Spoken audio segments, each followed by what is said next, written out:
મહારાજ પરોણી છે. પરોણી એટલે બળદ ચલાવવા માટે લાકડાનો હાથો હોય, એની આગળ આર હોય. આર એટલે ખીલી, આર હોય, એને દેશી ગામઠી ભાષામાં આર કહેવાય. અને બળદ જ્યારે ધીમું ચાલે ત્યારે એ પરોણી એ આર આમ બળદને અડાડે એટલે બળદ ઝડપથી ચાલે. મહારાજ પરોણી છે.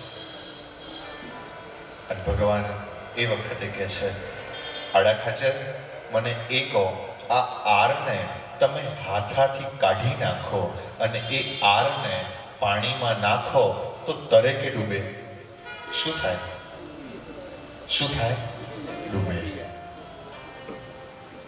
મહારાજ વિચારવાનું શું? આર છે, લોઢાની છે, લોઢું પાણીમાં